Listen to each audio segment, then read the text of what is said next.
Olá, a paz do Senhor, povo de Deus, povo aí abençoado e alcançado pelo Evangelho de Cristo.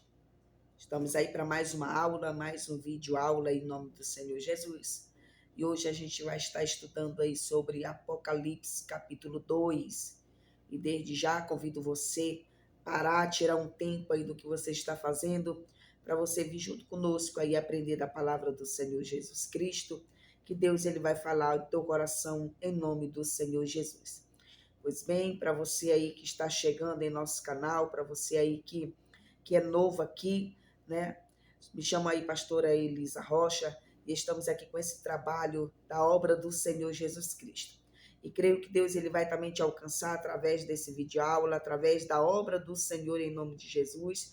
Desde já te convido aí a participar do nosso canal, a se inscrever, né? A comentar e a compartilhar para alcançar mais vida em nome de Jesus Cristo. Bem, vamos estar hoje estudando sobre o livro do Apocalipse, capítulo 2. Já convido você aí pegar sua caneta, pegar seu caderno, pegar a Bíblia, né, para estarmos aí estudando a palavra do Senhor Jesus Cristo. Apocalipse, capítulo 2, né, as cartas às 7 igrejas da Ásia, a primeira carta à igreja de Éfeso, né? Então hoje nós vamos estar estudando sobre a igreja de Éfeso, vamos estar aprendendo um pouco mais o que foi que aconteceu com essa igreja, o porquê que Jesus ele vem elogiar, mas ele também vem ter uma queixa contra essa igreja, né? Provavelmente, com certeza, vai alcançar pessoas aí que talvez esteja vivendo o que esta igreja viveu, né? Para que a gente tenha uma mudança para agradar o Senhor Jesus. Vamos ler a palavra do Senhor? Já prepara aí o ambiente, né, para você estudar a palavra do Senhor. Apocalipse capítulo 2, né?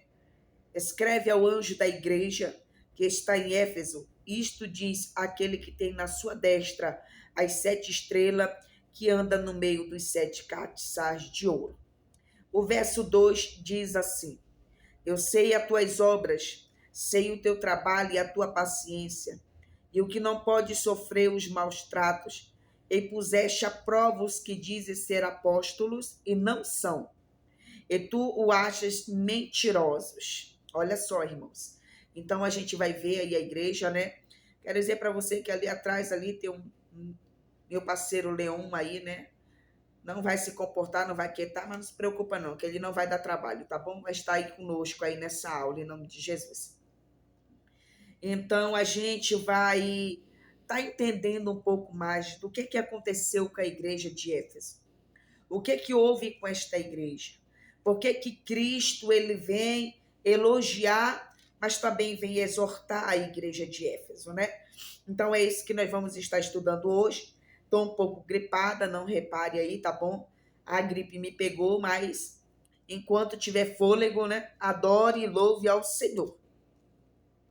Né? O verso 2 a gente já fez a leitura. Então a igreja de Éfeso, ela era uma igreja que tinha as obras, tinha um trabalho, tinha paciência, né? Essa igreja, ela era uma igreja muito observadora, ela colocava a prova, ela fazia prova daqueles que se diziam ser apóstolo, mas não eram. Era uma igreja que ela se dedicava muito em cuidar da obra, né? Quando eu falo de igreja, eu não estou falando de templo, estou falando de pessoas. Era uma igreja que se preocupava muito em cuidar da obra do Senhor, cuidar do templo do Senhor, cuidar da seara do Senhor. Porém, o Senhor ele vai trazer queixa sobre esta igreja. E eu separei aqui alguns itens e a gente vai estar estudando, né? O primeiro item é porque a igreja se esfriou. Por que a igreja de Éfeso vai se esfriar? Por que a igreja se esfria? Porque o Senhor aqui no capítulo 4, ele vai dizer que tem uma queixa da igreja que deixou o primeiro amor. E o que é o primeiro amor? Né? O primeiro amor a gente sabe que é quando nós aceitamos a Cristo, a gente está cheio de vigor, a gente está cheio de energia, o amor ele está transbordando em nós. E a gente quer passar esse amor, a gente quer também doar esse amor, a gente quer falar para todo mundo que agora a gente serve o Senhor, a gente quer que as pessoas sintam esse amor a qual nós já sentimos, eu e você, né? E você que está sentindo aí, talvez novo na fé. Então essa igreja, olha, por que a igreja se esfriou? Se tornou fria, pois a igreja se focava muito aos trabalhos e na doutrina com excesso. Ó, se focava muito nos trabalhos e na doutrina com excesso. Aqui não está dizendo que ela se focava no trabalho e na doutrina. Era com excesso. Então a gente sabe que tudo que a gente faz com excesso, muitas das vezes não dá certo. Às vezes a gente quer alcançar um nível muito elevado. Às vezes a gente quer agradar, a gente quer chegar em um ponto onde aos nossos olhos, ao nosso coração, diz assim, agora eu cheguei no ponto certo, agora eu cheguei no nível certo, né? E às vezes a gente acaba se atrapalhando, porque ter excesso em tudo que a gente faz sempre vai nos atrapalhar. Preste atenção, essa igreja se focava muito aos trabalhos e na doutrina, perdendo a compaixão e o amor e o relacionamento profundo. Então, o que acontece com essa igreja? Essa igreja ela se preocupava tanto em zelar da doutrina, ela se preocupava tanto em fazer a obra, em trabalhar, ela acaba se jogando, se lançando com tudo aquilo que ela tinha, ela acaba tendo uma influência tão grande em querer apresentar muito trabalho, em querer fazer tudo, né? Talvez de um tempo só, de uma vez só, queria se ocupar demais na obra. Talvez ali aquela igreja ela estava naquela fase de se ocupar tanto na obra, né? Por causa de acreditar que ela fazendo isso, ela está chamando a atenção de Deus. Ela está chamando a atenção do Senhor. Mas a gente vai ver que essa igreja, ela vai perder a compaixão e o amor. O relacionamento profundo com Deus, ela acaba perdendo. Algo acaba mudando. Algo acaba dando errado. Algo acaba não dando certo. E é isso que nós queremos entender, né? E vai ser aplicado nesse estudo. E eu espero que você preste atenção. Eu espero que você preste atenção. Olha, e cadê a paixão? Cadê o amor? Para a igreja que tanto se preocupava, a igreja que tanto trabalhava, a igreja que tanto zelava, a igreja que tanto se preocupava, né? E não permitia que homens fingissem ser apóstolos se não fossem. Vamos trazer aqui para os dias atuais os falsos profetas, falsos homens que chegavam ali dizendo que era o que não era, falsos homens que queriam fazer uso do altar de Deus, e essa igreja tinha a visão, ela se preocupava nitidamente com isso. Só que ela acaba se focando tanto nisso, ela acaba tendo tanto excesso que ela esquece de ter a compaixão. Provavelmente ali entrava pessoas que precisavam de ajuda. Provavelmente ali entrava pessoas precisando de socorro. Mas a igreja, quando ela está tão focada em algo, ela não consegue ver o que está em volta dela. Eu vou te dar um exemplo. Uma pessoa que trabalha muito, ela fica muito cansada, ela fica muito fadigada. Aí ela não vai ter tempo para orar. Ela não vai ter aquele tempo para jejuar. Ela não vai ter aquele tempo para se preparar, porque o foco dela está muito no trabalho, é tanto trabalho, é tanta coisa, que de alguma forma ela vai acabar esfriando. De alguma forma ela vai acabar se afastando do relacionamento dela com Deus. Então essa igreja, ela estava nisso. Essa igreja, ela estava nesse momento. Ela estava se preocupando com tudo que estava em volta sobre o trabalho da obra, sobre o templo, que ela esquece do seu relacionamento profundo. Ela esquece de aplicar. E o que é um relacionamento profundo, irmãos? Quando nós temos um relacionamento profundo com Deus, o nosso coração transborda de compaixão e misericórdia pelos outros. Quando a gente tem um relacionamento profundo com Deus, o nosso coração transborda de amor. Então essa igreja, ela acaba se perdendo por causa da obra. Era tanto trabalho. Com certeza ela era pela manhã, era pelo meio-dia, era tarde, era pela meia-noite, era pela madrugada. Mas e aí o que acontece? Que ela se dedicava tanto, mas na hora de aplicar o amor, na hora de aplicar compaixão, não tinha. E nós precisamos tomar cuidado com isso. Faça a obra de Deus. Aplique a doutrina do Senhor. Faça a obra de Deus com zelo.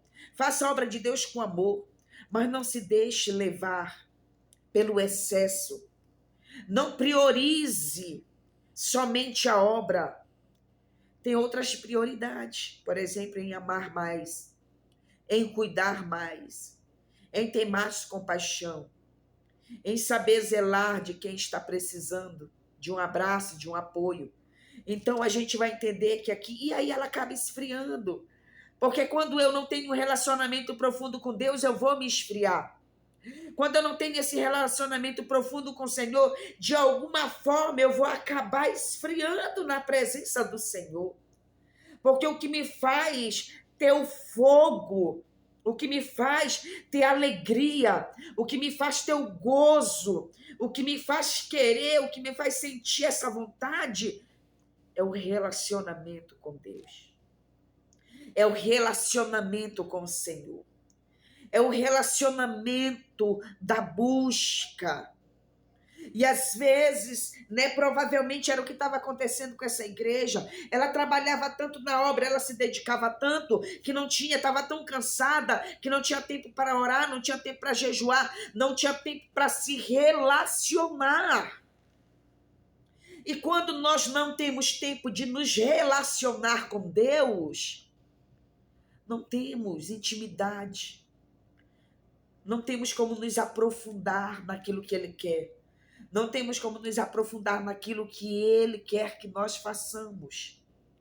Então, que nós possamos aí tomar, por exemplo, né, da igreja aqui, das cartas à igreja de Éfeso, né, nos preocupar sim com o trabalho, nos preocupar sim com a doutrina, mas nada com excesso. Faça tudo sobre medida. Porque quando a gente faz tudo sob medida, a gente agrada a Deus. Quando a gente faz com excesso, é como se nós quiséssemos forçar, sabe? Forçar para que Deus visse o que nós estivéssemos fazendo. Para que as pessoas de fora vissem o que a gente está fazendo. E nós não precisamos disso. Nós não precisamos forçar nada. Nós só precisamos fazer a obra com amor, com compaixão, com misericórdia. E assim Deus vai nos abençoar. O excesso aqui, o item 2, né? Que é o item 3, perdão, que diz assim, ó. E sofreste e tens paciência e trabalhaste pelo meu nome e não te cansaste. Olha só. E aqui diz assim, ó, a igreja se dedicava aos trabalhos intensos, mas o zelo pelo trabalho substituiu o amor e a compaixão pelo Senhor e pelas pessoas. Ó, e ele está dizendo aqui no verso 3, sofreste e ela sofria.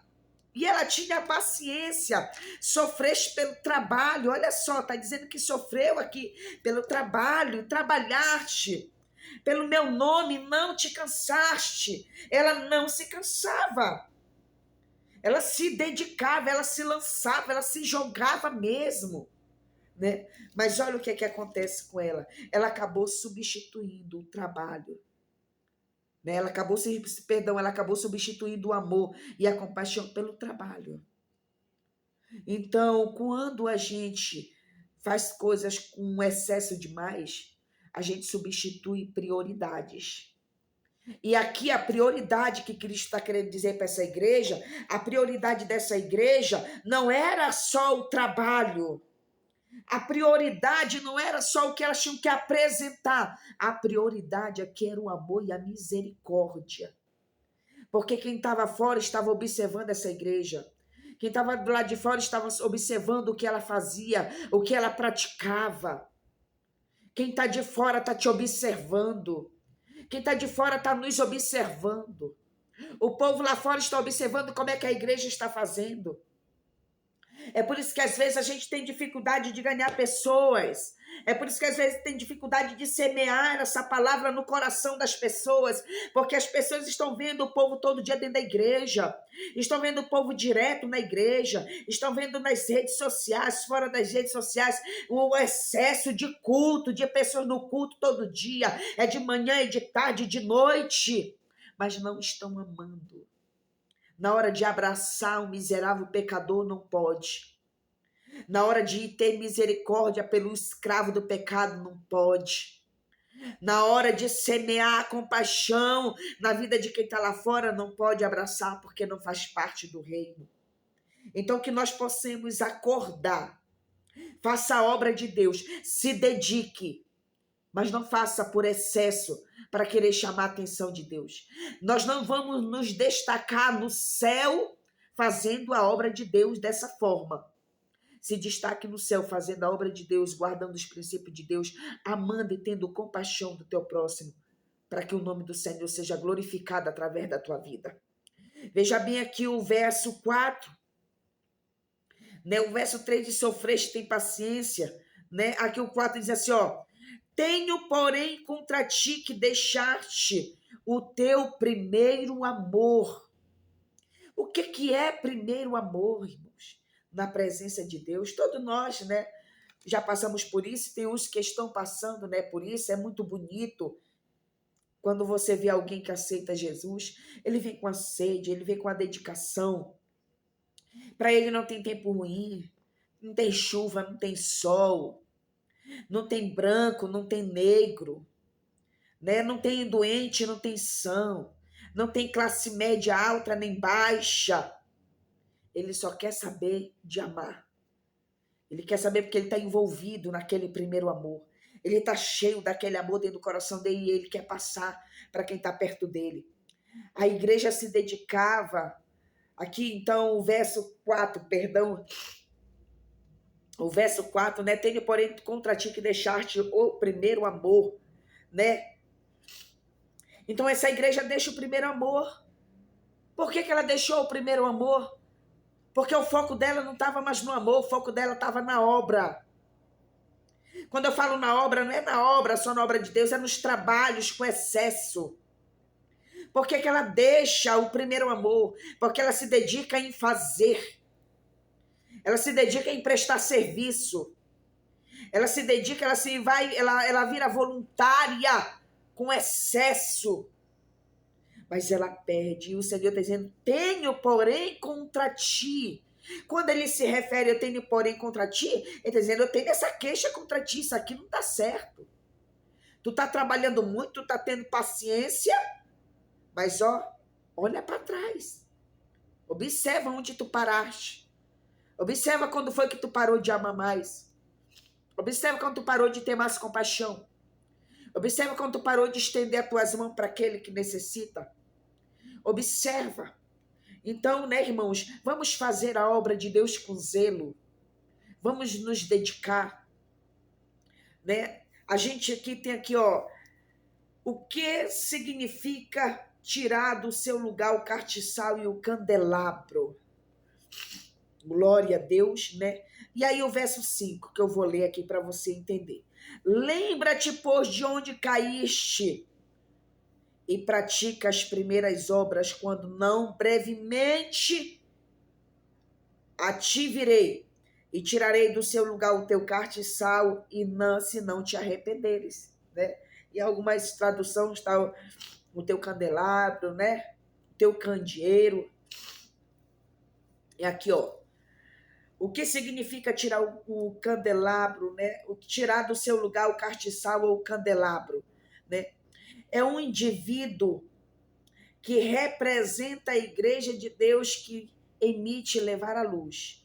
Aí quando Jesus usa essa expressão, que tenho contra ti, que deixaste o teu primeiro amor, lembra, pois, de onde caíste, arrependa-te e volta a praticar primeiras obras, quando não virei, brevemente tirei do teu lugar, tirarei o teu lugar e o castiçal, se não te arrependeres. O que é que nós somos? O que é que representa aqui o castiçal? É um indivíduo, é uma pessoa, sou eu, é você, que representamos, aleluia, a igreja de Deus, a luz. Representamos a responsabilidade de emitir o evangelho da forma correta, com caráter, com fidelidade, com dedicação.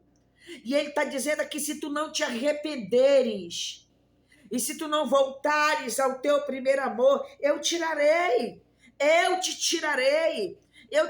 de ti a luz, Eu tirarei de ti o bom testemunho.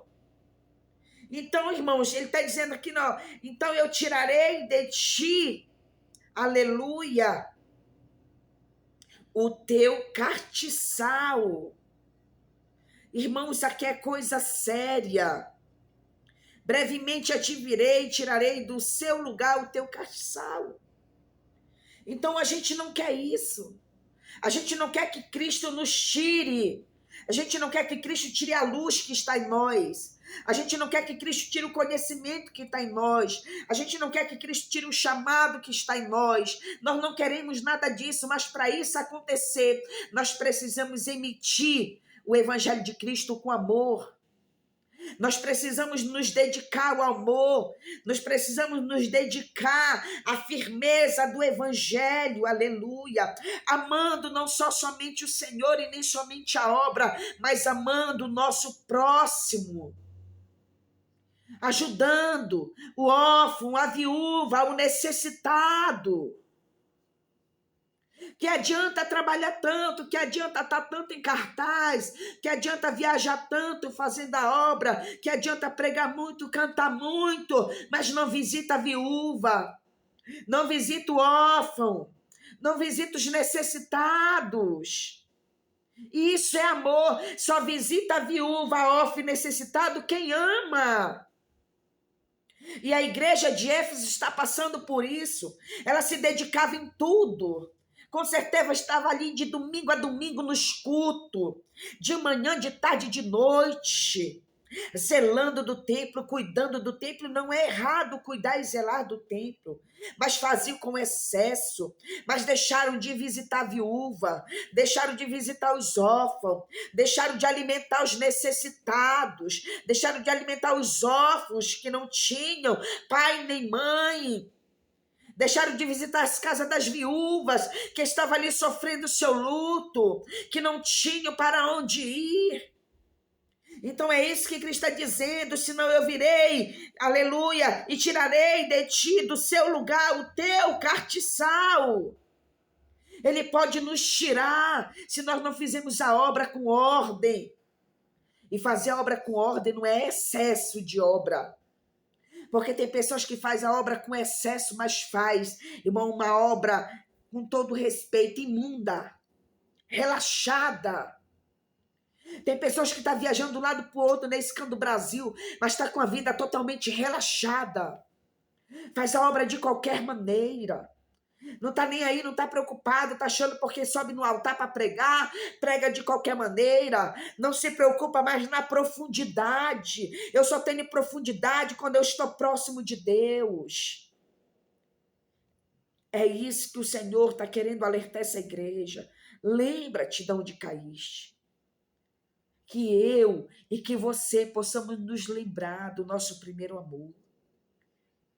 Por que parar? Deixa eu te dizer uma coisa. Quando a arca entra na casa de Obed-edom, a Bíblia diz que passa 3 meses a arca na casa de Obed-edom. E toda a casa de Obed-edom foi alcançada pela arca, pela presença de Deus. Toda a casa foi abençoada. E quando depois de 3 meses, Davi chega ali para buscar a arca e levar para Jerusalém. E quando essa arca sai da casa de Obed-edom, sabe o que acontece? Obed-edom não fica em casa, ele segue a arca. Obed-edom não ficou contente de ficar ali porque a presença estava indo. Ele passou 3 meses nesse primeiro amor. Ele foi atrás da arca. E a mensagem é essa para nós. Corre atrás da arca de novo. Corre atrás do primeiro amor de novo. Como é que você tem o primeiro amor? É correndo atrás na oração, na dedicação, na firmeza, no amor, na compaixão, na misericórdia, na lealdade. E a Bíblia diz que ele vai atrás da arca, ele entra dentro de Jerusalém, porque a arca que representava a presença, ele não queria estar longe dela. Então, quando nós nos afastamos do primeiro amor, o que nós devemos fazer? Nós devemos voltar. O Senhor está dizendo aqui, olha, volta. Te lembra de onde foi que tu parou. Te lembra onde tu caiu e volta a praticar aquelas primeiras obras. Então, se antes nós saía correndo atrás da arca, vamos voltar a correr de novo. Mas vamos fazer certo agora. Vamos fazer da forma certa. Vamos parar de espiritualizar tudo. Às vezes a gente espiritualiza demais. Se eu não passar o dia todo na casa de Deus, Deus não vai falar comigo. Se eu não passar o dia todo lá dentro da igreja, o dia todo na rua evangelizando, eu não vou para o céu. Se eu não passar o dia todo, se eu não ganhar alma todo dia por Jesus, eu não vou para o céu. Não, tem gente que passa um ano sem ganhar alma, mas ele ama. Ele visita o necessitado. Ele visita as viúvas e o órfão. Então, que isso sirva de exemplo para nós. Que nós possamos ter esse exemplo. Exemplo de igreja, né? Então, o que significa tirar do seu lugar o castiçal e o candelabro, né? É um indivíduo que representa a igreja de Deus e emite levar à luz e ser testemunho de Cristo. Cristo exorta o povo de Éfeso e fala até em tirar deles a capacidade de ser um canal da verdade de Cristo. Eita glória! Pode perder a honra e a luz. Então tirar aqui o que está dizendo no versículo 5, né? Tirarei do seu lugar o teu castiçal. É que representa tirar a luz. O bom testemunho. E a incapacidade, olha, de nós termos a incapacidade de ser um canal. Se hoje nós pregamos, se hoje nós louvamos, se hoje nós fazemos a obra e nós não fazemos ela como o Senhor está nos ensinando, nós corremos risco de perder isso tudo. Você já viu aquelas pessoas que bomba, eita, que quando começa o ministério está aquela benção e chama para cá e chama para ali, vai para cá e vai para ali. E de repente, ó, esfria. É o que o Senhor faz. Ele perde o primeiro amor, ele se preocupa tanto em estar pregando para um lado e para o outro, que ele não está mais preocupado em ter compaixão por ninguém. Ele não está mais preocupado em amar. E é isso que o Senhor está falando. E aí o Senhor tira do altar, tira a fama, tira o nome dos cartazes, aí vai ficar frustrado, vai ficar triste, vai ficar deprimido. Mas tudo por isso aqui, ó. Porque fez a obra demais com excesso, trabalhou demais, zelou da doutrina, pregou muita doutrina, que nem zelou, pregou muita doutrina, até vigiou para não deixar, né, ser enganado pelos falsos profetas, mas ele não está amando mais, e para Cristo isso não serve. Se não tiver amor em nós, irmãos, não tem por que Cristo estar em nós. Cristo só pode estar naquele que ama, porque ele é o amor. Se não houver o amor, pode falar em mistério, pode falar em profecia, pode passar revelação, pode passar visão, pode fazer tudo o que quiser, mas se não tiver o amor, nada adianta. Então, que nós possamos aprender, né, irmãos? Vamos aqui agora, o que nós vamos aqui, irmão, para o verso 6, né? Glória a Deus. Aleluia, Jesus. O que é a falta de profundidade? Era a igreja que se preocupava com a ortodoxia e a estrutura, mas se tornou superficial em sua vida espiritual, esquecendo o propósito principal de ser a luz do mundo. Se preocuparam tanto com o exterior que o interior morreu. O que é uma igreja ortodoxa? Não sei se você sabe, né, o que significa, o que quer dizer uma igreja ortodoxa. Igreja ortodoxa é aquele povo, irmãos, que pega as regras, aqueles costumes, aquelas regras. Por exemplo, eu vou te dar um exemplo para você entender melhor. Tem igreja que ela é tão ortodoxa que ela não concorda e não aceita que o irmão seja tomado no poder de Deus na hora de um culto. Se Deus levantar alguém ali para falar em mistério, não estão de acordo. É aquela igreja que você olha em cima da tribuna, em cima do altar, tem 30 obreiros, 20, 15, 10, 6, 4, 3, né? Mas nenhum deles se manifesta por glória, por aleluia, alto, em voz alta, tudo baixinho. Nenhum deles fala ali em mistério porque não é permitido, né? Eles vejam isso como uma movimentação que não é da igreja. É aquele povo, o povo ortodoxo, é aquele povo que se preocupa mais com a estrutura da igreja, mas com a aparência da igreja, né? É aquela igreja que se o irmão chegar no culto, for novo convertido, e com a semana ele já não estiver usando uma gravata, Deus não vai ser com ele. Porque já bota o padrão da roupa.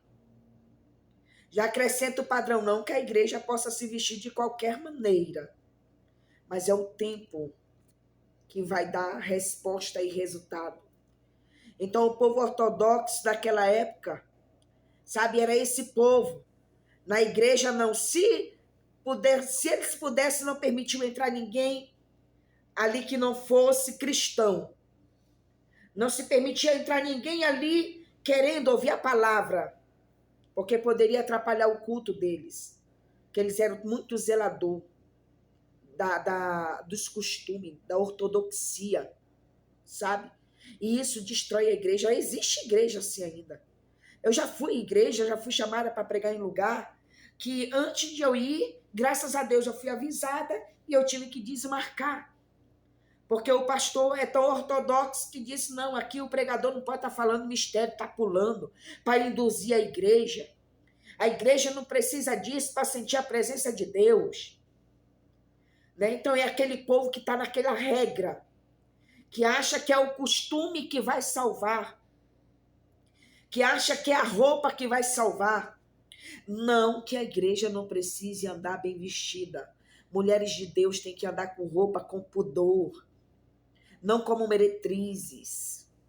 O homem tem que andar bem alinhado, bem vestido. Hoje a gente já vê de qualquer maneira.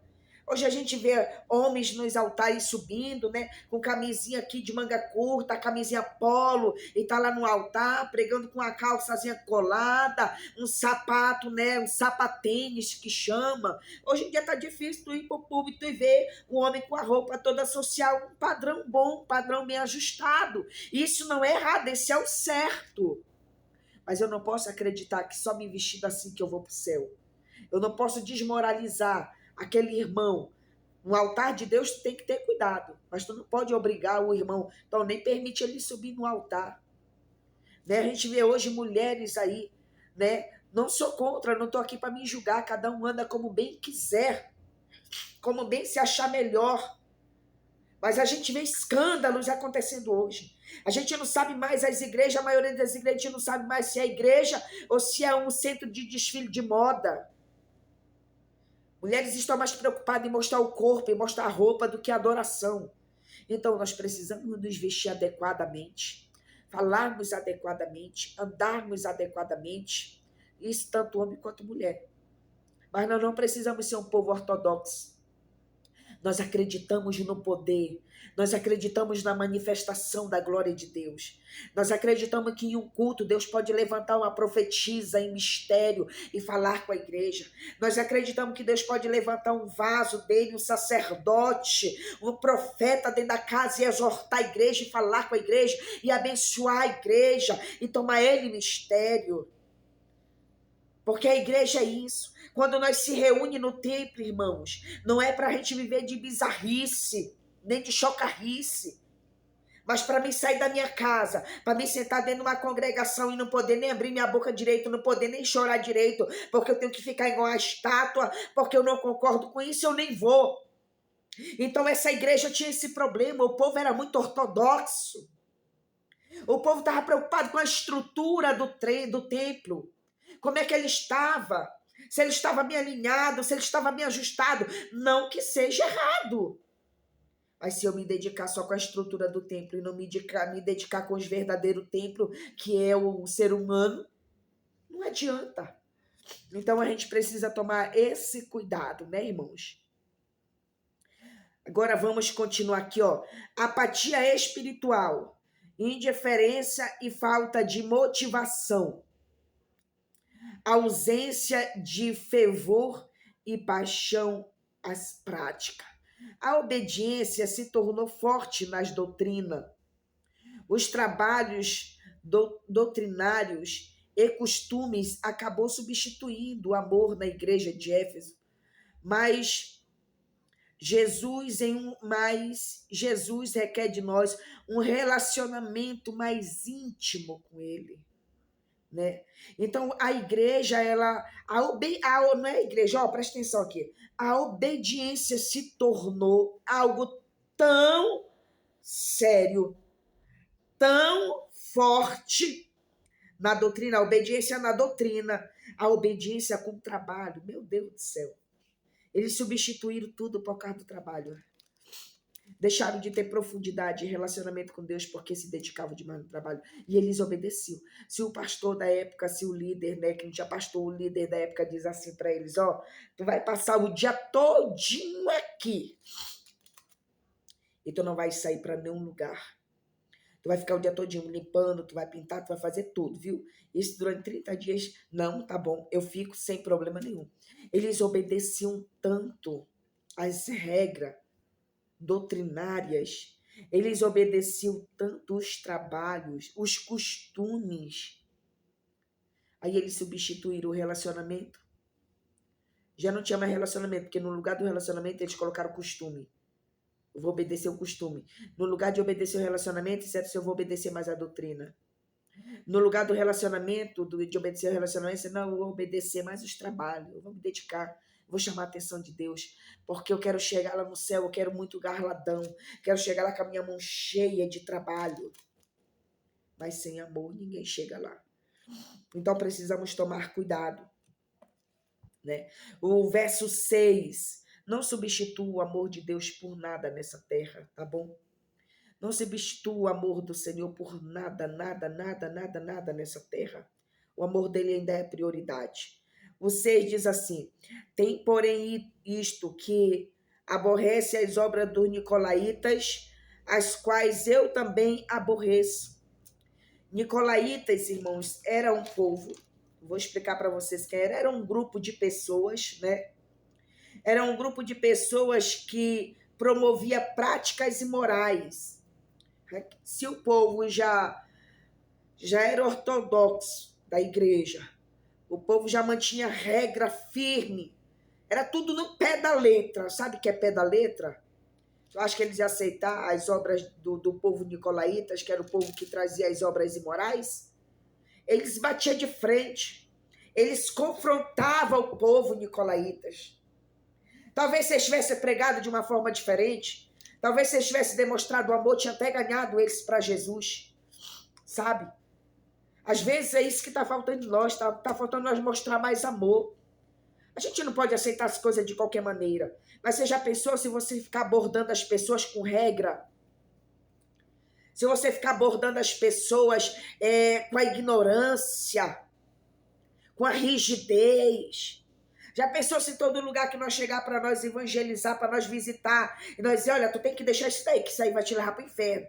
Deixa isso aqui. Não, a gente vai afastar as pessoas de Deus. Então eles aborreciam, eles não gostavam, né? Eles se afastavam das obras do povo nicolaítas. Aleluia. Tens, porém, isto que aborrece as obras do nicolaítas, as quais eu também aborreço. Era um povo que não agradava a eles nem a Deus. Mas não era só isso que Deus queria com eles.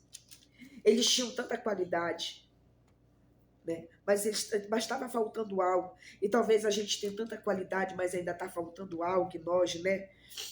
O perigo de ser doutrinariamente sofisticado, originalidade e bom gosto. Não vale a pena chegar a ao ápice de tantas qualidades doutrinárias, mas ser impotente.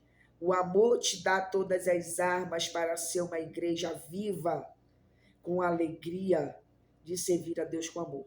O perigo de ser tão doutrinariamente tão sofisticado. O que é sofisticado, irmão?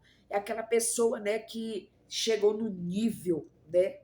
Sabe que eu vou te dar a comparação, sabe aquelas pessoas que chegam no nível da etiqueta, né? Ela é uma pessoa, irmão, que está numa etiqueta, ó, que às vezes, né, a gente consegue, nem imitando, a gente consegue chegar perto, né? Então, são uma pessoa sofisticada demais, originalidade e bom gosto demais, mas sem amor, sem sabor. E aí, olha o que diz aqui, ó.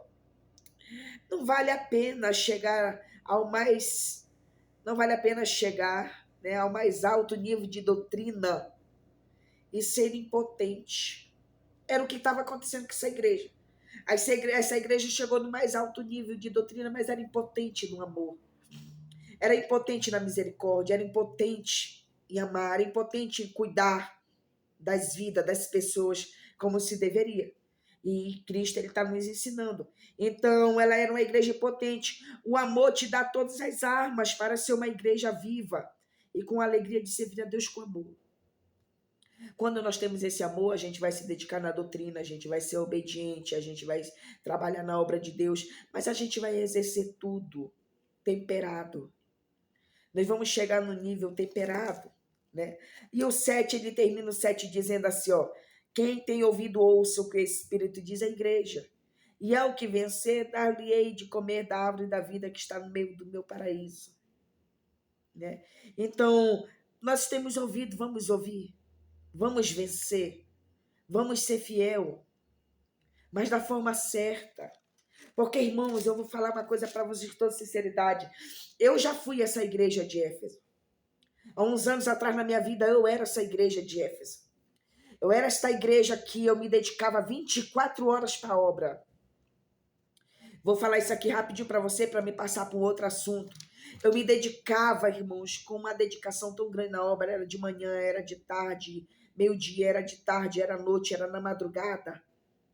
Que quando a minha filha cansou, e eu lembro disso, a minha filha chegava da escola, ela trazia a tarefa da escola, às vezes algo que ela tinha feito, e eu era tão ocupada na obra, era ensaio, era dirigir a igreja, era orar pelo povo, era jejuar dentro da congregação, era me preparar com a campanha, era preocupação em fazer uma campanha bem realizada, bem organizada, era pregar, era fazer o ID do Senhor com tanta excelência. Eu me ocupava tanto, que eu chegava na minha casa por volta de 1h, 2h da tarde, ia preparar ali a comida. A minha filha já tinha chego da escola, ainda estava esperando eu chegar, que na época ela só tinha 6 anos, 7 anos, essa fase. Então, irmãos, ela ficava esperando eu chegar para me preparar o alimento, porque eu estava desde manhã dentro da igreja. Eu já ia visitar, eu ia evangelizar, eu limpava a igreja, eu ia orar. E quanto mais eu ia, mais eu queria. E aí eu lembro-me que ela sempre chegava comigo e dizia assim: olha, mãe, o que a professora mandou. Uma vez eu lembro que ela disse assim: olha, mãe, esse trabalho que eu fiz. E eu ali já preocupada com a mensagem, preocupada com o que eu ia fazer. Não, minha filha, mais tarde eu vejo que agora eu estou ocupada, agora eu estou fazendo a obra de Deus. Você entendeu? E nisso eu acabei perdendo muita coisa.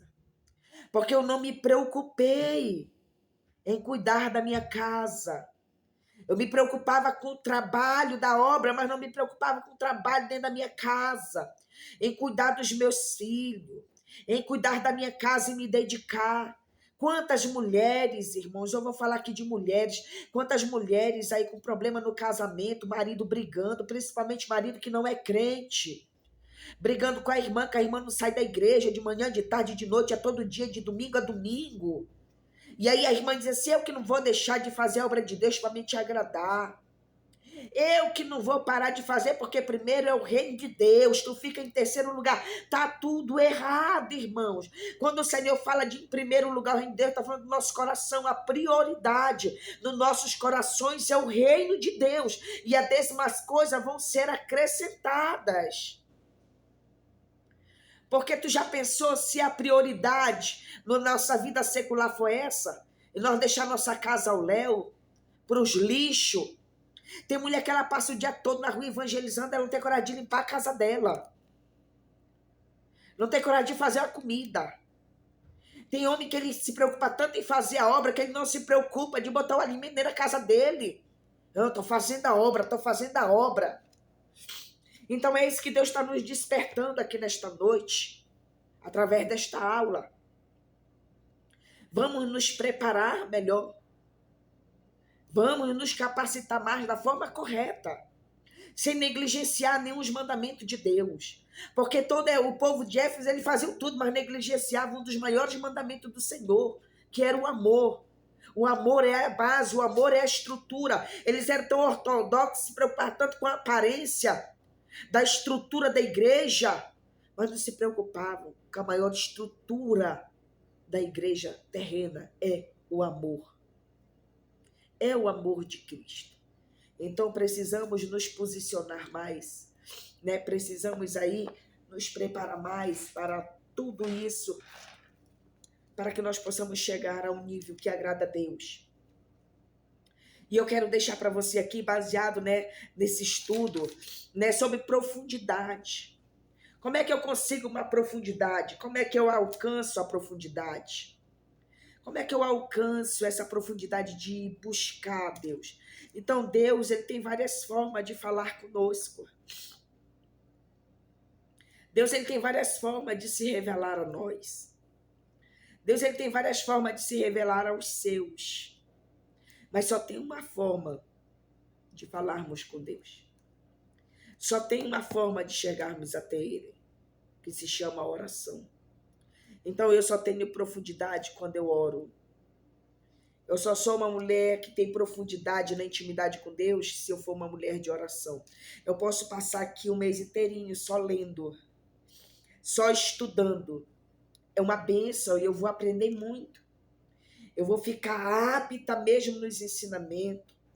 Eu vou ficar cheia do conhecimento. Mas eu não tenho a profundidade da intimidade. Porque a única forma de eu buscar a profundidade é na oração. E nós precisamos, deixa eu te ensinar uma coisa. Talvez você passe essa dificuldade. Talvez você tenha a dificuldade de se aprofundar mais na intimidade com Deus. E a intimidade com Deus, através da oração, ela precisa ser com muita luta. Muita luta. É lutando todos os dias contra nossas próprias vontades carnais. E orando e se posicionando em Cristo. Não é forte quem vence a luta. Não é forte, perdão, irmãos. Para sermos fortes, precisamos vencer a luta. Para sermos fortes, precisamos vencer a luta. Ninguém é forte fugindo da luta.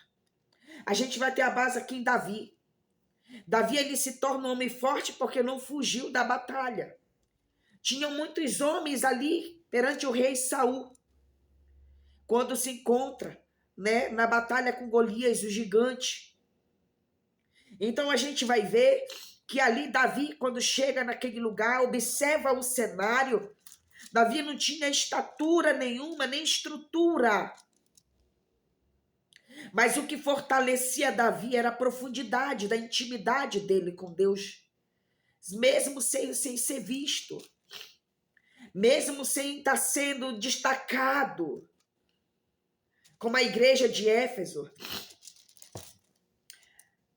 que estava aí querendo se destacar nos trabalhos, né? Mas não se destacava no amor. E Davi, ele se destacava no trabalho e na humildade, na compaixão. Quando Jessé manda ele levar pão e farinha aos seus irmãos que estavam no campo de Elá, o campo de batalha, a Bíblia diz que Davi, ele chega ali, ele observa, e um dos seus irmãos, o irmão mais velho de Davi, chamado Eliabe, Ele era um homem robusto, um homem preparado, um homem que já era acostumado a lutar no exército do rei Saul. E ali, quando ele olha Davi, ele diz assim: Davi, o que faz aqui? Pensas que não conheço o propósito do teu coração? Estás aqui para te observar? Achando ele que conhecia o propósito do coração de Davi. Podia até conhecer Davi, mas não conhecia a intenção do coração de Deus. E eu só conheço a intenção do coração de Deus quando eu me aprofundo na busca. Eu só conheço a intenção do propósito do coração de Deus para a minha vida quando eu tenho profundidade. Se a igreja de Éfeso tivesse essa profundidade na busca, ela não teria se esfriado. Ela não teria deixado o amor de lado. Ela não teria deixado a misericórdia de lado. Davi ali, ele vai mostrar algo muito, muito, muito profundo para nós. Davi não tinha espada, nem a espada coube direito na mão de Davi, nem as vestes.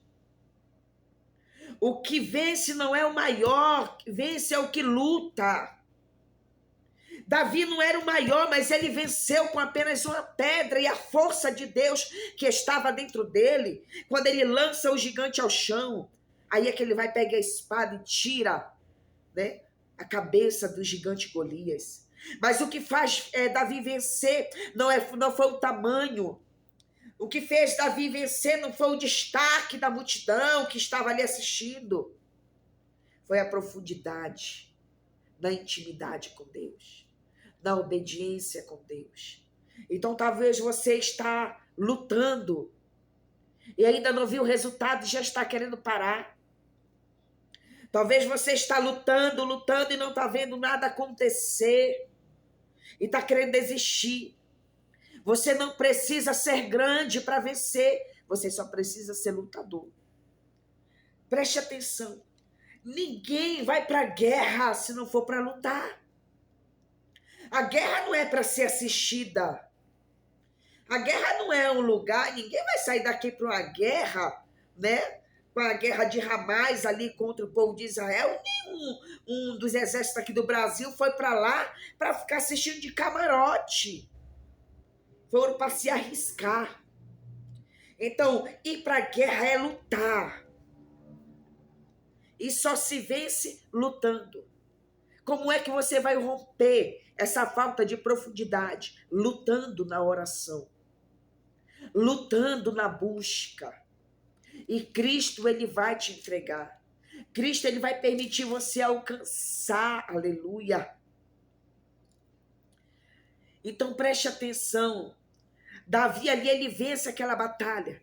Eu acredito muito que a igreja de Éfeso, se eles ali, quando ouviram esta carta, quando ela chegou ali, se eles atentaram para isso e se posicionaram, eles se tornaram novamente uma igreja rica, rica do amor de Deus.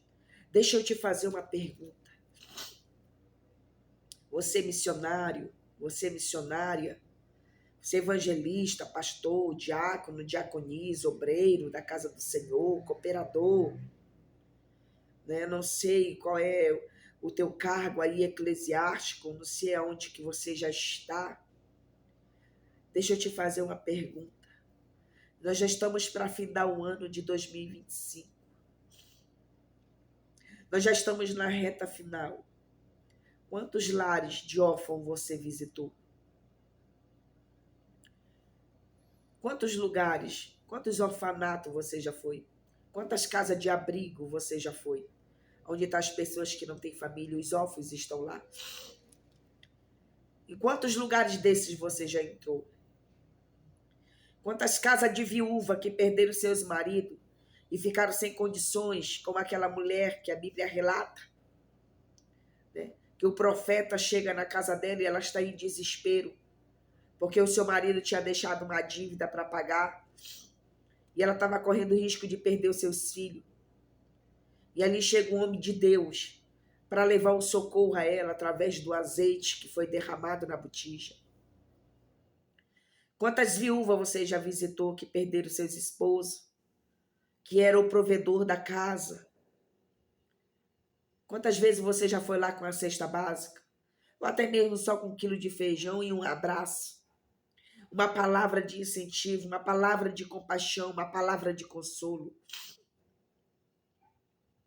Quantas vezes durante esse ano de 2025 você já visitou um necessitado, pobre e necessitado? Aquelas pessoas que vivem na decadência financeira. Será que na tua cidade tem pessoas que passam por tanta dificuldade financeira e você aí com o seu trabalho, você com a sua moto, com o seu carro? Quantas das vezes tu já colocaste no bagageiro do teu carro as compras que tu foi no mercado fazer para levar até essa pessoa? É isso que Cristo está requerendo da igreja de Éfeso. É isso que Cristo está requerendo de você e de mim. Antes de sermos fazedores de obra, vamos fazer a obra verdadeira. A obra que é determinada pelos grandes mandamentos de Deus. Quantas vezes você já chegou no mercado? Perdão, irmão, eu estou muito gripada. Quantas das vezes você já chegou no mercado para fazer a sua compra de 1.000, 2.000, 1.500 reais? Até pegando coisas que você está com mês, aí mais de mês na tua despensa e você nem usa. Quantas vezes você chegou ali na sua casa e separou? Isso aqui eu vou dividir para me levar lá na casa de recuperação para os viciados que estão ali, tentando voltar para a sociedade. Tem uns que nem a família querem mais investir. Eu vou levar lá na casa daqueles velhinhos que estão ali abandonados pela família. Quantas vezes você já fez isso? Quantas vezes você já se posicionou desta forma? Quantas vezes você já plantou isso na obra e no reino de Deus? Fica essa pergunta para nós fazer uma autoanálise de nós.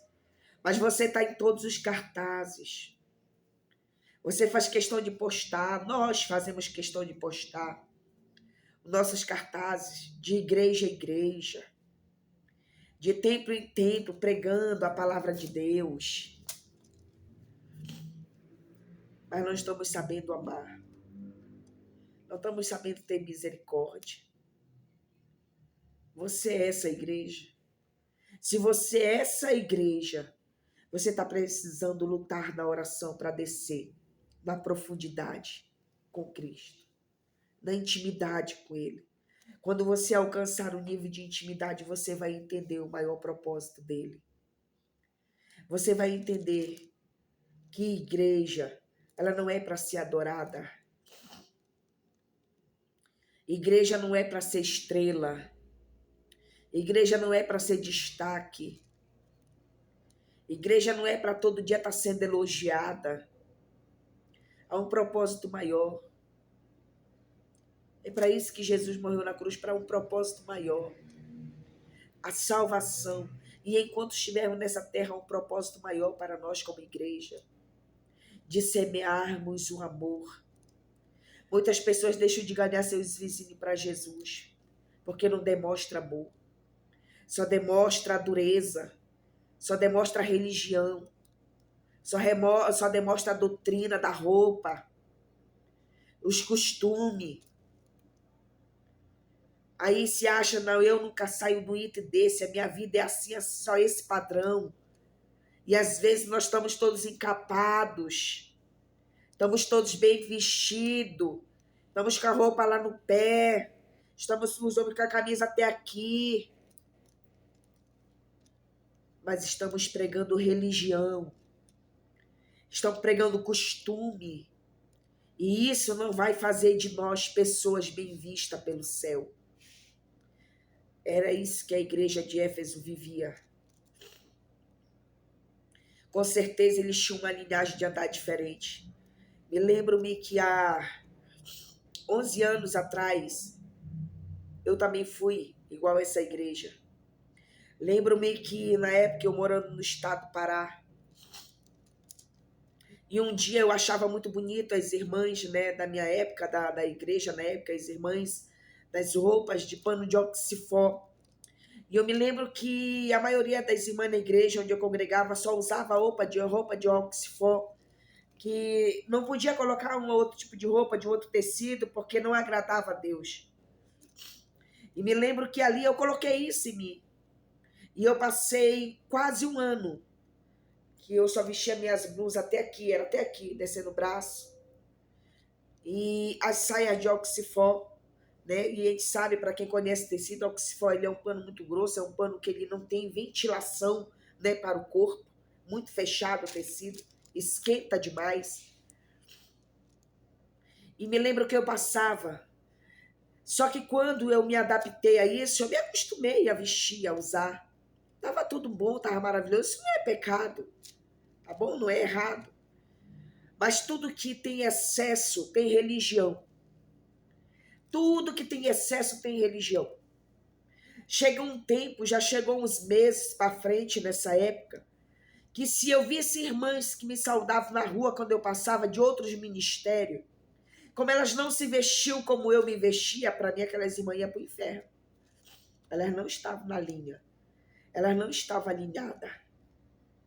E ali eu passei a ser uma mulher religiosa. Orava muito. Eu jejuava muito. Eu buscava muito. Deus me usava muito. Mas eu não conhecia o maior propósito dele. E foi quase um ano. Na época, logo após, quase um ano, eu desviei do evangelho. Né? Então, você já sabe que aí a minha vida já foi ser uma totalmente diferente, que quem está na presença de Deus, está na presença do mundo, se veste como o mundo. Mas eu tive essa experiência e hoje eu fico meditando. Quando eu estudei isso aqui, eu fiquei pensando, Senhor, eu já fui essa igreja. Eu já fui essa igreja, eu me preocupava tanto com o exterior. Eu me preocupava tanto com a aparência. Eu me preocupava tanto, Senhor, que eu esqueci muitas das vezes de abraçar alguém que passava perto de mim querendo um abraço. Quantas pessoas que me viam até me admiravam de estar indo todo dia para a igreja, mas me achava ignorante porque eu não dava confiança, porque não eram pessoas que estavam no meu nível. E eu louvo muito porque Deus me libertou dessa religião. Mas para isso eu tive que lutar. E eu só lutei em um campo. Foi o campo da oração. Então, para você não ser essa igreja de Éfeso, seja um campo de oração. Te foge, lute mesmo na oração. E você vai ver o que Deus vai fazer com você.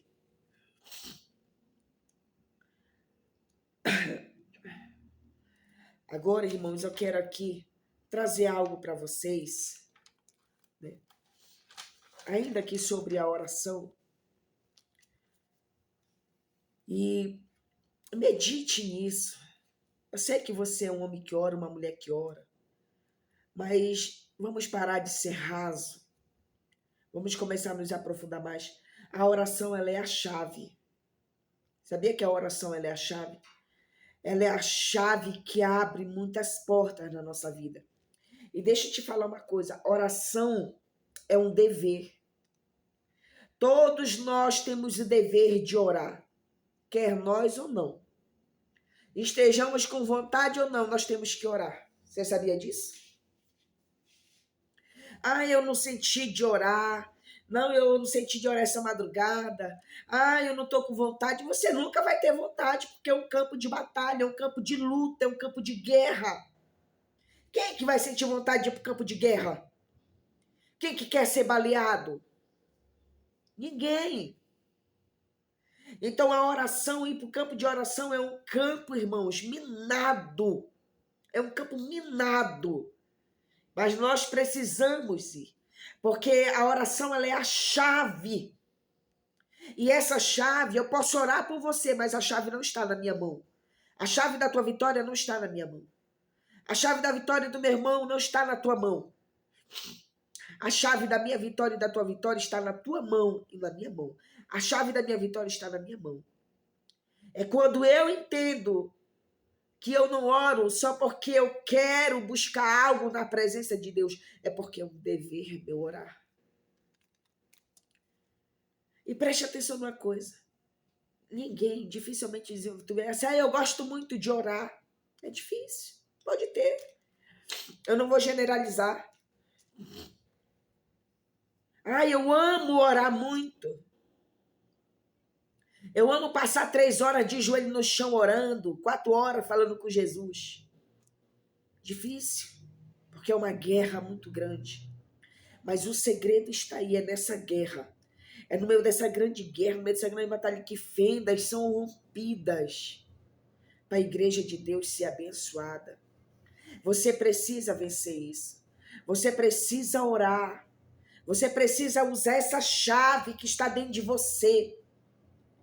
A oração, essa chave está dentro de você. Você precisa aprender a usar ela. Você precisa aprender a descer. Aleluia. Porque logo no início eu falei, Deus tem várias formas de falar conosco, mas só tem uma forma de nós falar com Deus, é através da oração. Quando nós oramos muito, quando nós somos aquelas pessoas que mesmo sem estar com vontade, mas nós temos o dever de orar, nós vamos falar com Deus. É o único meio de falar com Ele, irmãos, é através da oração. Você entendeu? Ele tem várias formas, ele fala conosco através da mensagem. Ele fala conosco através de uma pregação de um irmão. Ele fala conosco através da oração de um irmão. Através de uma revelação, de uma profecia. Ele tem várias formas de se manifestar. Mas eu e você só tem uma forma de alcançar ele. E de falar com ele, orando. E eu quero aqui, deixar aqui nesse estudo, essa meditação para nós. Precisamos orar. Mesmo quando nós não estiver com vontade, nós precisamos orar. Mesmo quando o dia não estiver bom, mas nós precisamos orar. Mesmo quando o sono está nos pegando, mas nós precisamos orar. Mesmo se estamos doentes, estamos com dor, Senhor, eu preciso orar, não posso me ajoelhar, mas eu preciso orar. Porque é uma guerra. Eu acredito muito, né? Já teve um filme que foi lançado há uns anos atrás, né? Que se chama O Quarto de Guerra. Por que o quarto de guerra? Porque é o quarto de oração, era onde se orava. Então, todo lugar que tu ora é um lugar de guerra. O teu quarto, ele é o quarto de guerra. É lá que mais o quarto de guerra é o quarto de vitória. Porque nós que somos servidores do reino, nós que somos povo do Senhor, nós que estamos amando, nós que estamos tendo misericórdia, nós que estamos guardando os princípios, nós que estamos obedecendo a graça. Quando nós entramos no campo de guerra, nós entramos com um único general que nunca perde uma batalha, que nunca perde uma guerra, que se chama Jesus de Nazaré. E nós precisamos entender isso. Então, seja um homem, seja uma mulher de Deus de oração, vença esse mal. Vença esse mal dentro de você. Diga, a partir de hoje, eu não estou querendo orar, mas eu preciso orar, é meu dever de orar. Irmãos, é um dever. Quando você vai para o seu trabalho, quando você está no seu trabalho, você tem dever lá. Às vezes você, tem aquele dia, hoje eu não estou mais trabalhando fora, mas eu já trabalhei. Tem aquele dia que você acorda, que você não quer ir trabalhar. Ai, hoje eu não estou com um pingo de vontade de ir para o trabalho, mas você tem que ir. É um dever seu estar lá naquele trabalho. É uma obrigação sua estar lá. Você vai, não vai? Por que que a gente tem facilidade? Por que que a gente tem facilidade com as coisas terrenas e dificuldade com as coisas celestiais? Sendo que nós servimos um ser celestial.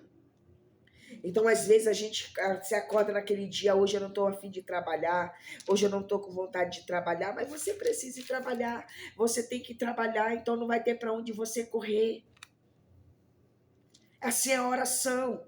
Vai ter aquele dia que você não quer orar, vai ter aquele dia que você não está com vontade, vai ter aquele dia que você está fadigado, você está cansado, você chegou do trabalho exausto, mas é uma necessidade, é um dever que você tem de orar. Para que você não se acabe como essa igreja.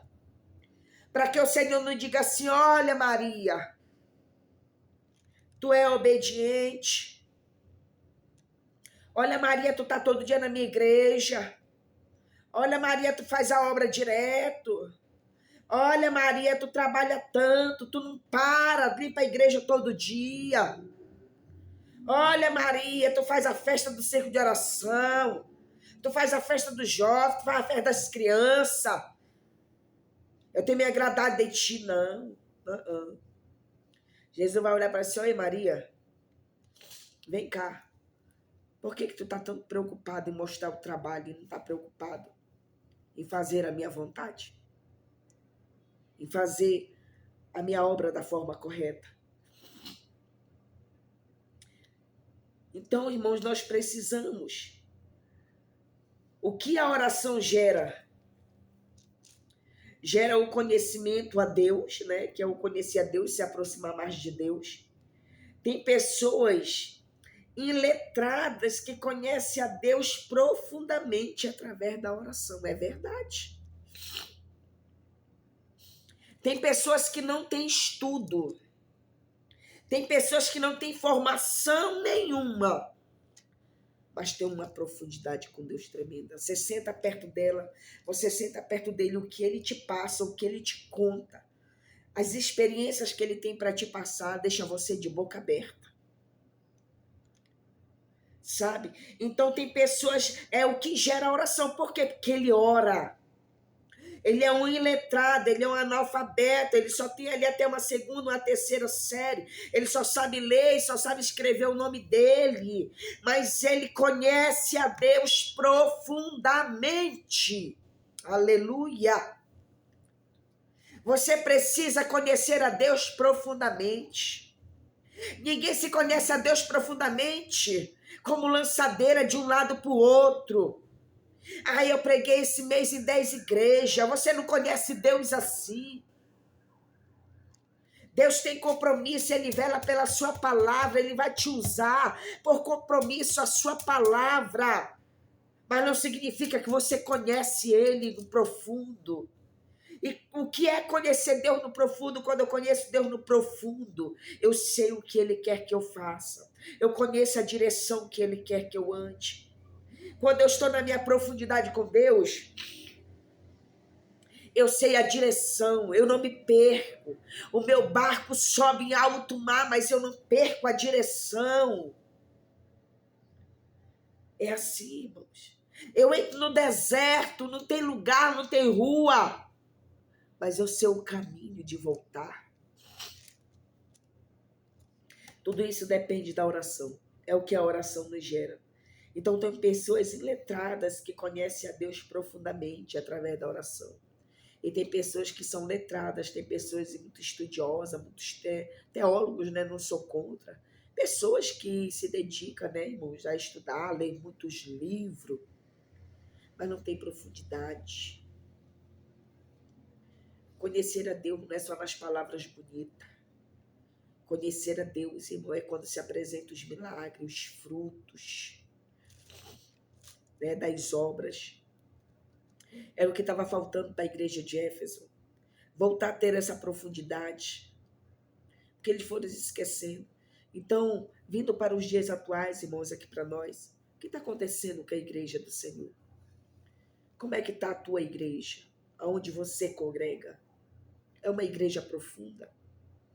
Ou é uma igreja que está só preocupada com as festas dos corais, né? Eu costumo ver, ficar observando. Não sou contra.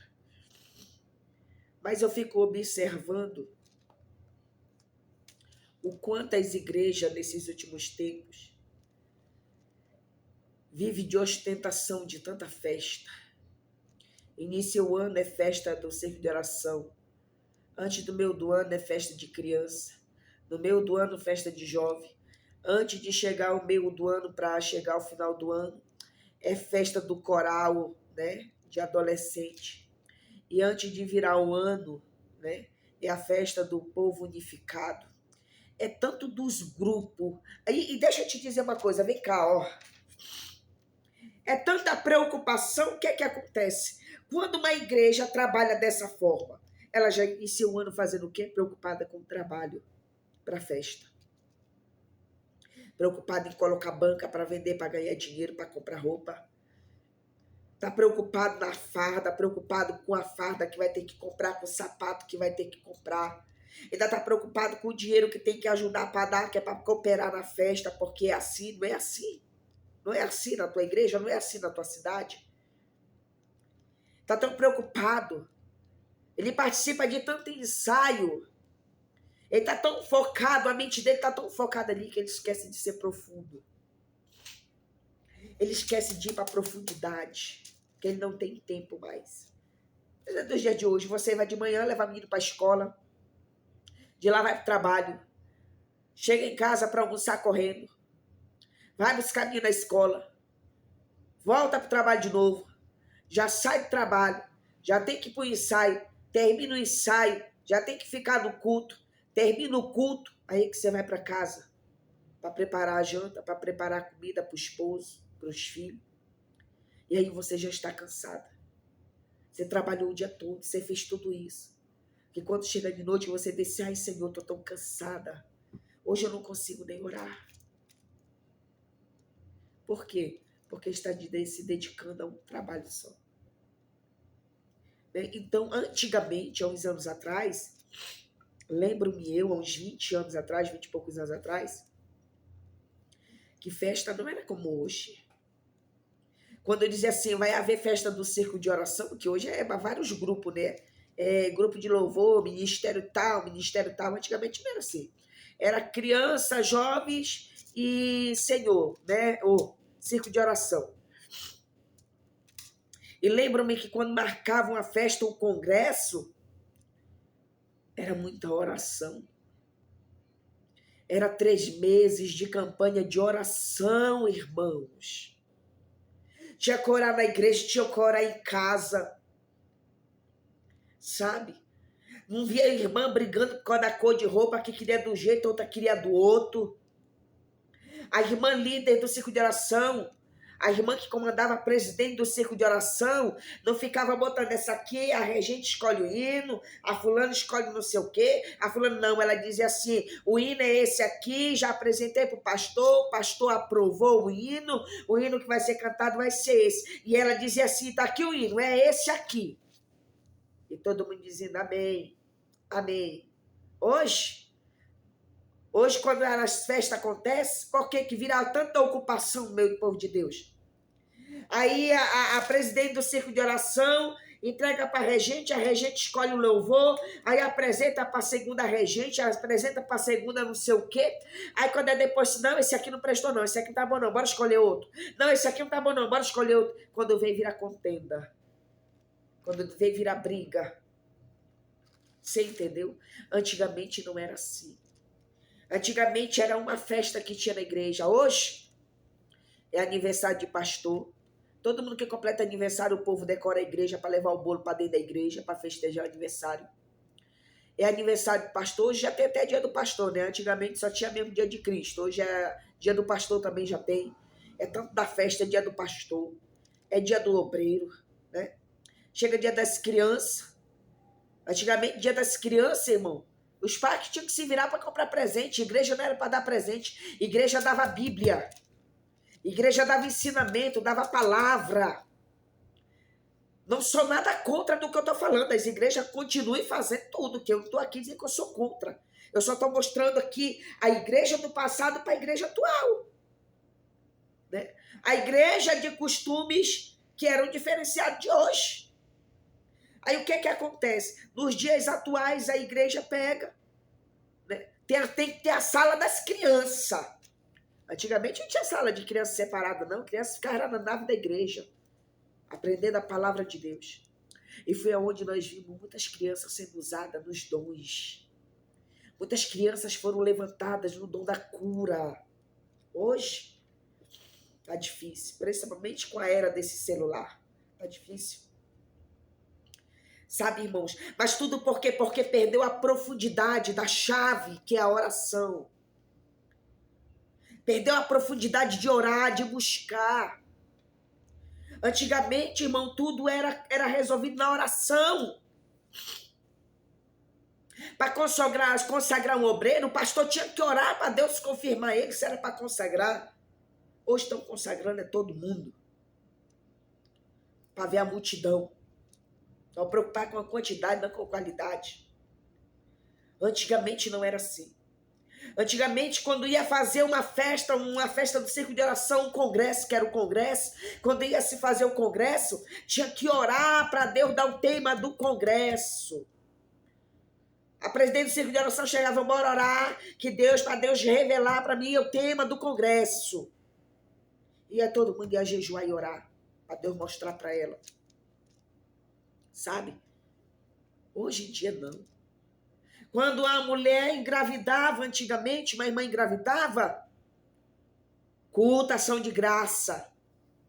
No dia que a criança nascesse, culto, ação de graça e agradecimento. Aniversários era culto, ação de graça. Hoje crente faz aniversário que a gente pensa até que é aniversário de gente mundana. Mas é porque está faltando a chave. Foi por isso que a igreja de Éfeso vai ser repreendida pelo Senhor, porque eles deixaram a chave fugir das mãos deles. A chave não estava mais na mão deles.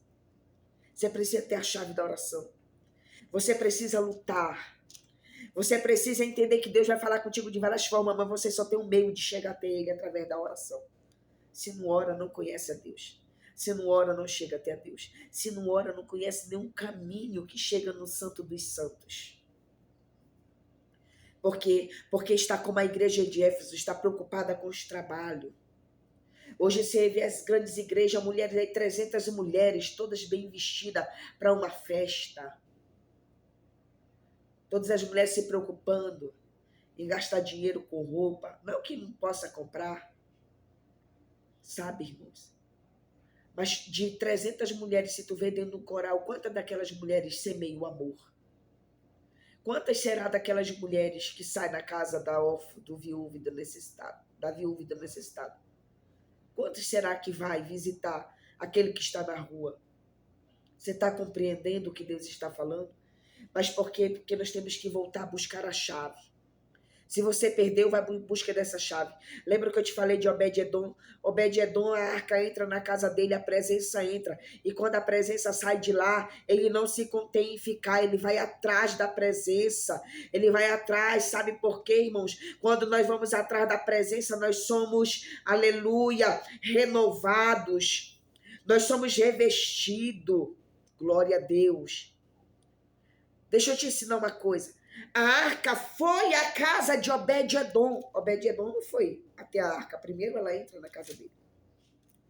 Quando nós somos alcançados pelo Evangelho, quando nós somos alcançados pela graça de Cristo e nós aceitamos Jesus, a arca foi até nós. Agora somos nós que temos que ir até ela. O tempo passou, agora é nós que temos que ir até a arca. Ela já veio uma vez até nós e ela ficou. Só que nós não soubemos zelar dessa arca. Agora nós temos que correr atrás dela. É isso que o Obed-Edom vai fazer. Ele não é bobo. Né? Ele busca. Então aqui, ó.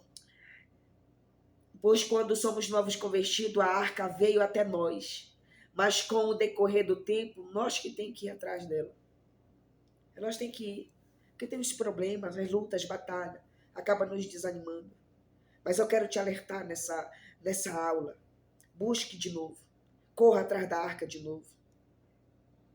Viva o princípio. Viva moderado. Porque quando a gente começa a ficar muito salgado, irmãos, deixa eu te dizer, muito sal ele estraga. O muito sal ele estraga nós. Porque quando a gente começa a ficar com muito sal, a gente começa a ficar soberbo. Eu fiz o estudo passado, o soberbo é pecado e é um pecado espiritual. É um pecado terrível. Quando a gente começa a ficar muito salgado, a gente já começa a achar que só nós sabe mais, que só nós conhece mais, que só nós pode. A gente já não fica mais humilde. É por isso que Deus manda nós ser temperado. Porque quando nós somos temperados, nós desliza, nós falha, mas a gente alcança a misericórdia e a graça de Deus novamente. Então, que nós possamos nos esforçar. Eu não estou aqui dizendo que as igrejas não podem fazer festa, mas hoje se tem mais festa do que propósito. Hoje se tem mais festa o ano inteiro nas igrejas, é festa de tanta gente. é o chá de rosa, é o chá do sei o que azul, né? É o encontro de mulher para cá, é encontro de homem para ali. Eu entendo que às vezes tem até um bom propósito, mas Deus não está preocupado com isso, não. Então, para finalizarmos, irmão, né, a questão da busca da intimidade, da profundidade, né, a qual a igreja de Éfeso tinha essa dificuldade também, que nós possamos aí nos apegar mais, né? A pessoa que ora mais, a pessoa quem ora muito, né, quem tem essa profundidade, esse contato através da oração, ele tem mensagem para apresentar, né? Porque hoje nos dias atuais a gente vê muito, né, pregadores, né, subindo nos altares do Senhor com as mensagens artificial, mensagem feita pela IA, né, que é a inteligência artificial. Então, quando um pregador ele leva uma mensagem feita por uma inteligência artificial, o resultado dela também vai ser artificial. Quando um pregador ele te apresenta uma mensagem que é conduzida pelo Espírito, o resultado dela é espiritual. Então, tudo isso hoje em dia está atrapalhando o povo. Porque o povo viu que tem um sistema que tem facilidade. O povo ele não quer mais buscar na oração. O povo não ora mais de madrugada, o povo não jejua mais, o povo não busca mais o conhecimento da Bíblia, a sabedoria, porque tem uma facilidade através do aparelho celular. Ele coloca na IA, coloca na inteligência artificial, ela dá uma mensagem completa para ele. Ele lê ali, ele tem uma boa oratória, ele é bem comunicativo, bem comunicativa, sobe no altar, faz uma festa. Prega bonita, até motiva algumas pessoas até lágrimas chorarem ali naquele momento. Mas o resultado dela é momentâneo, é artificial. Né? Não vai ter, porque não foi feito por Cristo. Então, quando a pessoa ela tem essa profundidade na oração, quando ela busca Deus no profundo na oração, ela tem resultados espirituais. A mensagem ela passa a ser espiritual quando eu estou com a chave, quando eu tenho acesso. Porque a minha chave ela vai ter acesso ao céu através da oração. Então não seja artificial, seja espiritual. Não seja como a igreja de Éfeso, que praticava tanta obra, mas não amava. Né? Eu dei o exemplo aí, né? Eu quero dar um exemplo do bom samaritano. A Bíblia diz que passa ali um sacerdote, ele veio do templo.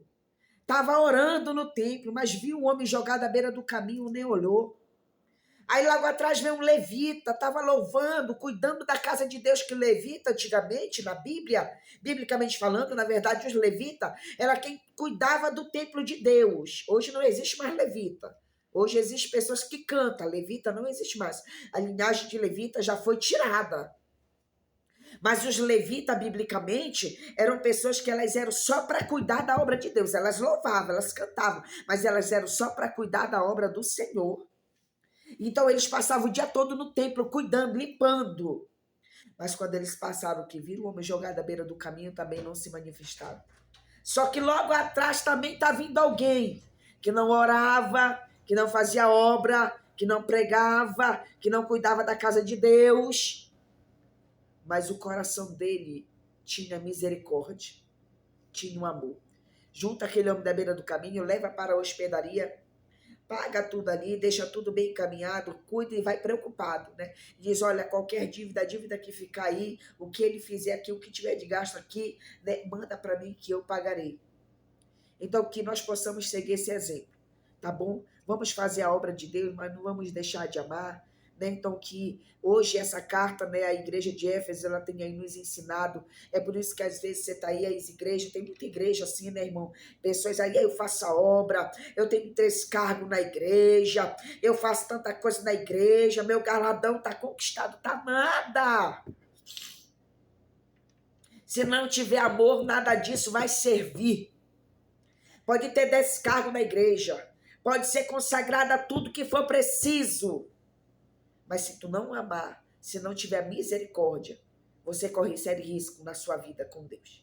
Que Deus ele venha te abençoar grandemente. Eu agradeço muito a você que esteja aí. Mas, irmã, em nome de Jesus, tenha acesso, né, no vídeo que eu vou estar postando, né, lá do YouTube, porque é lá que eu faço tudo para postar aqui. Não tem como eu postar um vídeo de 1 hora aqui no WhatsApp, que no WhatsApp não manda. Para você entrar lá, assiste, prepara o momento. Lembra da igreja de Éfeso. Ah, mas eu trabalho, eu tenho marido, eu tenho meu filho, eu trabalho, eu tenho minha família, eu tenho que visitar meu irmão, tenho que visitar minha mãe, meu pai. Ah, eu tenho que fazer isso. Irmão, não bota de justificativa. Se você chegou até aqui, se você está aqui nesse grupo, é para você estudar.